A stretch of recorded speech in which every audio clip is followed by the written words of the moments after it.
Hello everyone and welcome back to Let's Play Pokemon Mystery Dungeon Red Rescue Team. In the last part, the town kind of went crazy because Gengar drove them against us. And now it's time for us to flee away from the village along with Pat. Oh man, I hated this section in the game when I was a kid. Oh, you ready to go? Yeah, pretty much. Yep, looks like we're ready. From now on, we're fugitives. This is going to be a dangerous trip. I don't want to get our team members involved. Let's not tell them. We'll just leave by ourselves. We have to get away from the rescue teams hunting us. We have to get away at all costs. Yeah, we have to escape, like Alakazam said that time. And I love this song! Against all odds, you must run. Run, run, and survive. You must run until you uncover the truth. My voices are barely ever consistent, aren't they? Yes, who am I? Until I discover that truth, I have to run and survive, even if it means going to the edge of this world. Okay, let's get going. Who in the hell was that? Oh my god, friendly people! Caterpie, and Metapod too! Oh, and even Jumpluff. Wow, I'm glad we made it. We wanted to see you off, Kyle. Me too. Good morning! It's me, Diglett. I wanted to send you off as well. Everyone... Could it be? Facebox?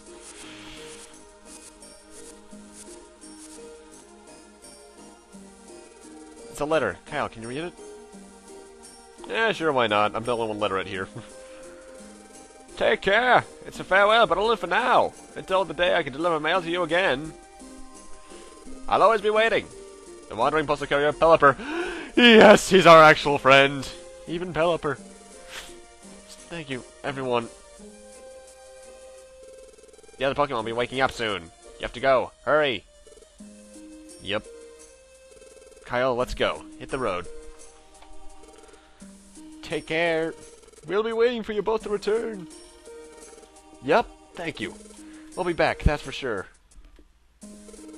Take care until then. Thus began Kyle's cruel and arduous journey as a fugitive. Over forbidding mountains! Wow, aren't these fissures amazing? Kinda reminds me of that one Yu-Gi-Oh card for some reason. Across fields of fire! Well, actually, we're perfectly fine here. We're both neutral against this. In fact, no. I'm neutral. No, we're both not very effective, actually. Huh. The forest fire is still raging. Yeah, that happened off-screen, apparently. But throughout it all, Kyle's team kept their heads held high. Without a complaint, they marched on.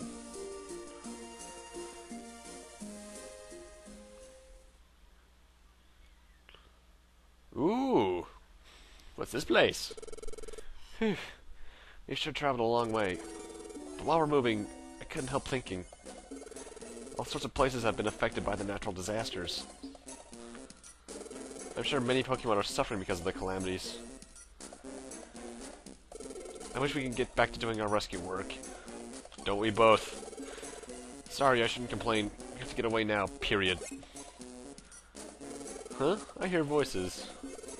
I think they went this way. They can't get away, not from all of us. We have to get rid of Kyle, quickly! Oh no, they're catching up to us? Kyle, we better go. Seriously, are my voices for these characters ever accurate, completely constant, aside from Mega Man stuff? Anyway, welcome to the Lapis Cave. This place is 14 floors long, nothing too dangerous though.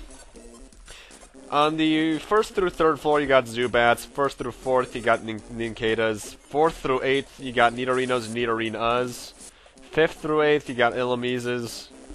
9th through 12th, you got Tangalas. 9th through 13th, you got Bacons? I could go for some bacon right now, actually. But you got Bagons. And 11th through 14th, you got Golbat. A majority of the Pokemon in here are weak to fire types, so I'm pretty good in here. And so is Pat. However, as you'll probably notice, this is dark. This entire dungeon is filled with the darkness environmental effect, so you can only see around 3 squares ahead of you most times. But in terms of Pokemon that are dangerous to fight in this dungeon, You got neat arenas, which normal types especially want to be careful around because it has double kick. And it being a fighting type move, and it hits twice, that's kinda gonna hurt. Zubat. Of course, we all know how annoying Zubat is, be it through Mount Moon or otherwise. But if you... but just watch out for them overall, because they have Leech Life, which, as I've said before, leeches around 10-something HP from you. You have Supersonic, which confuses you. They have Bite, which is while Dark Move doesn't really have many strengths that you can choose from.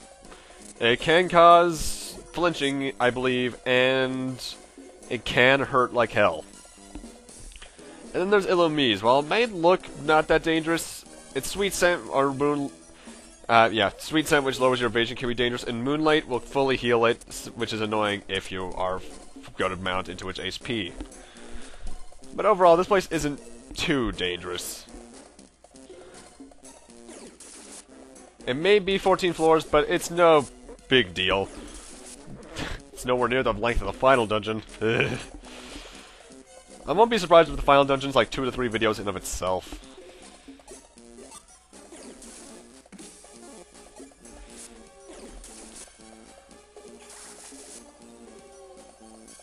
I forget, was Illumise one of those, or is it Illumise? I don't know the anime pronunciations. All I know is that the X and Y anime is starting up soon, and it's kind of beautifully animated, actually.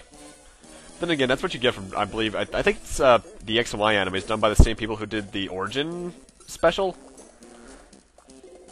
And for the dub, they're bringing back the original opening song, albeit remixed in a modern way. Still sounds good, at least. It's gonna be weird watching that.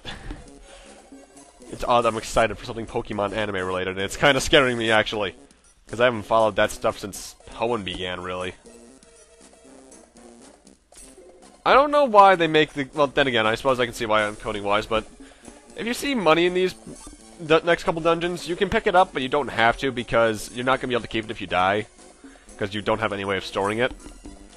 I go for it anyway, because I should be good in terms of death, but that's because I've played this game too much. And there's Mudkip showing up, Pat rather, showing off a Graveler Rock.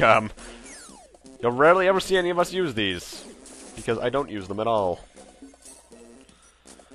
And as I mentioned at the end of the last part, I did go back to the village. Everyone is asleep in the village before you leave, but you can still use their shops and such. And I did get a couple of Reviver Seeds, Max Elixirs, and Oran Berries and Apples out of storage. Not enough to fill my inventory completely. I still got like 4 or 5 inventory slots open. But yeah, it's nice and helpful to have though. It's always good to be prepared, pretty much. This game in particular you want to be prepared for because this game actually gets really difficult, as I've shown off with Zapdos. Screw you, Zapdos. Seriously. Ugh. There's another reason I'm not showing off the post-game, and it's recruiting legendaries. Ugh, I hate the process of recruiting legendaries. Pretty much when you beat the legendary and they don't join you, you have to start the entire dungeon over again and go all the way through it, and it's so annoying. Certain legendaries I know for a fact will join you the first time, but not the others. Like, there's one Pokemon, there's one especially that is rather annoying to get. I believe that's Jirachi in the Wish Cave. And mind you, the Wish Cave is 99 floors.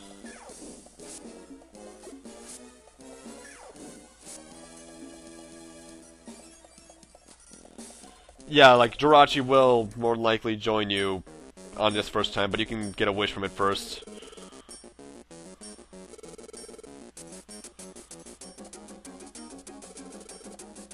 Yeah, I don't... man, cutscene! Ah! I was reading the book. My bad. They expect us to stop and wait for them? You ran all of 5 steps to the right! Really? Really? Oh god. Ooh, wow! That looks inviting to me. I'm not sure what you guys think. I think that looks inviting. It's a mountain of fire! No shit, Sherlock. Look at all that lava pouring from the crater. Can we even make it through there? They're catching up to us. What'll we do, Kyle? There's no choice now. Let's go, Kyle. Yeah, at this point I'm just done reading these guys, because they... It's kind of weird reading dialogue for a character that you don't know the face of, because you don't know what their voice should be like. And no, I will not save my adventure, because I legitimately cannot. But apparently, they still can't find us, and someone's just really angry.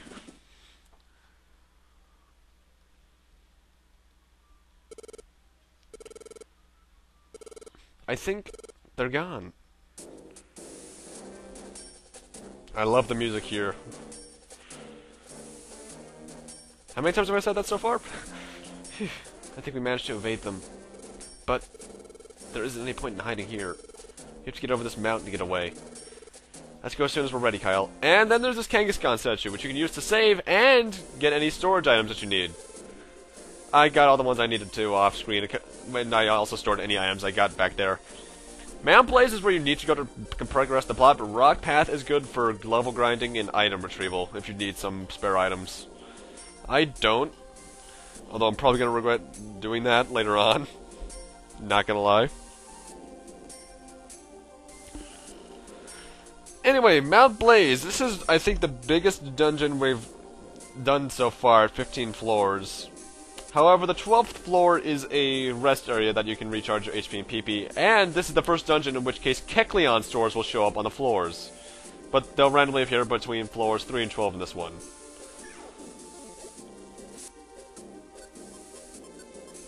And I should mention, though, the Kecleon stores, they are randomly generated, and so are their stocks, so don't count on them if you need something.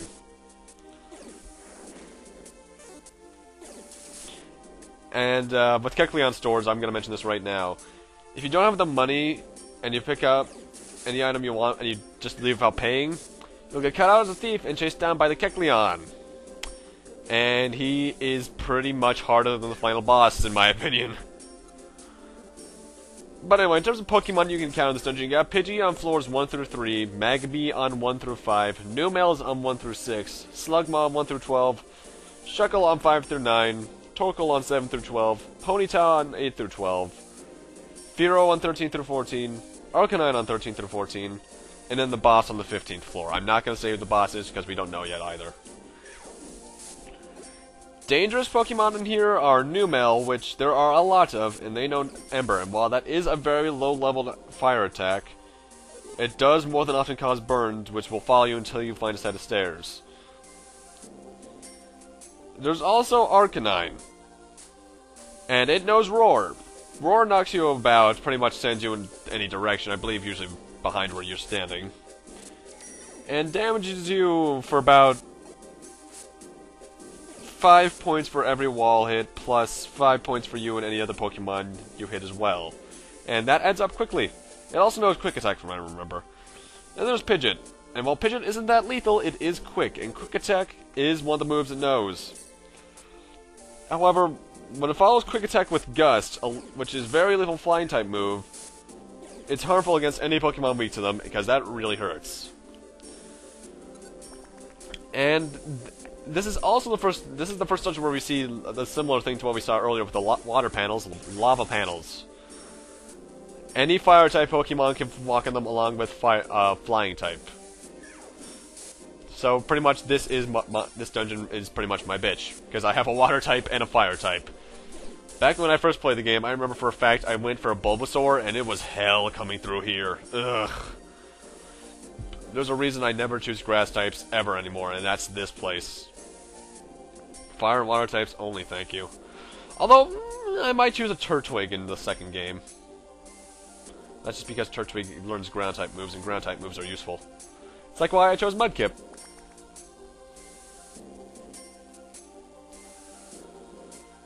And one thing's going to come into play later on in this video is that, if you're on a panel that a certain Pokemon can't walk on, like if I am on the lava but Pat's on the ground and I want to switch places with him, you can switch places with him, but it will induce a status effect depending on what you're standing on, and they will be warped. Like, I think Ghost-type Pokemon can walk through walls, if you can switch your places with your partner, they will be warped to some other random point in the floor where there's granted red gummy yum.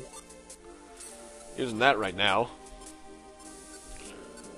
I think, yeah, I do. Non-trader. I believe that makes it so that I can't hurt my teammates. Think keyword. And also, you can throw items into the lava, and I think even the I don't think the water can, but you can throw items into the lava, and they will be destroyed. So if you need a disposal service, that's there. Yeah, here's the warping thing, but this isn't where it really happens. I think if you do it over water, the items just fall into the water. I'm not exactly sure. It's been a while since I really threw anything in this game. This is where a majority of it happens in my playthroughs, usually. And there's a Kecleon store. Nothing I really want there, but I'm going to show it off anyway. Prices are kind of high, though. So yeah, don't steal from this guy. You will get your ass kicked at this point in the game. I think I've only ever beaten a Kecleon shop that I've stolen from once. And that was when I was in my mid-70s. I don't remember. Remember, until I turned it on earlier on in this playthrough, the last time I played my GBA cart was 2008.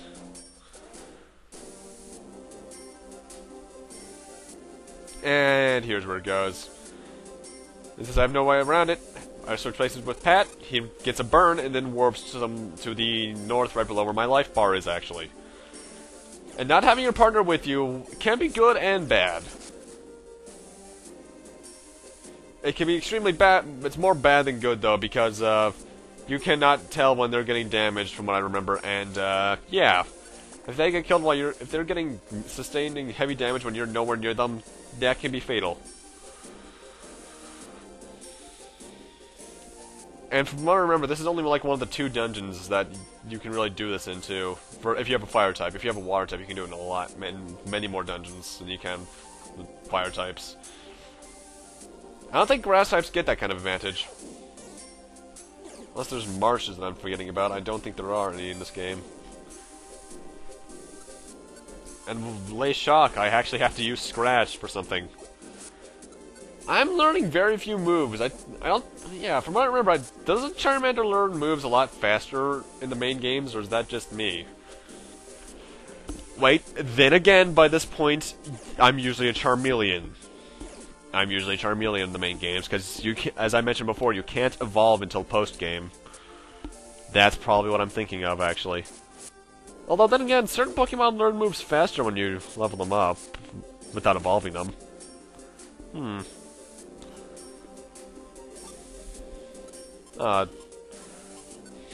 And I just realized I have 69 total health. And these are link boxes. If you remember, I think it was Gulpin's Link Shop, it's pretty much the same as that, but you can find it randomly in a dungeon.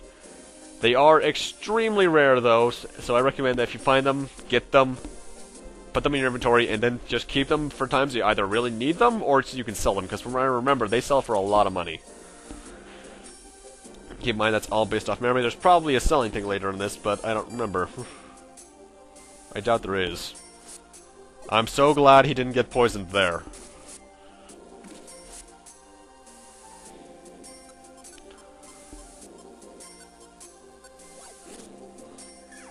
Have I mentioned how much I love this game's soundtrack?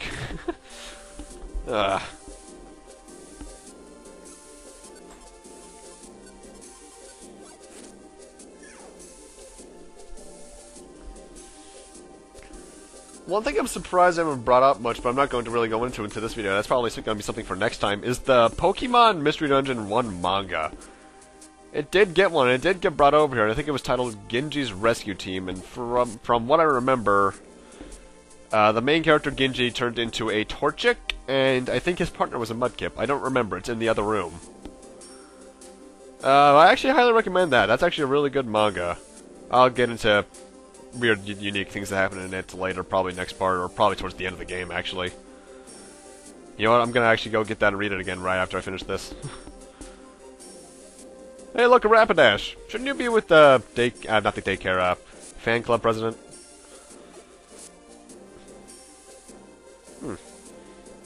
Cornered itself, I guess, but that doesn't really matter to me.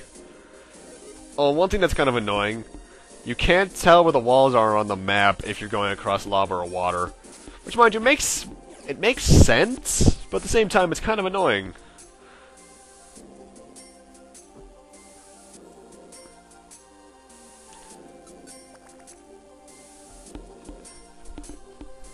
I love it when the stairs to the next floor are right in the same room as me.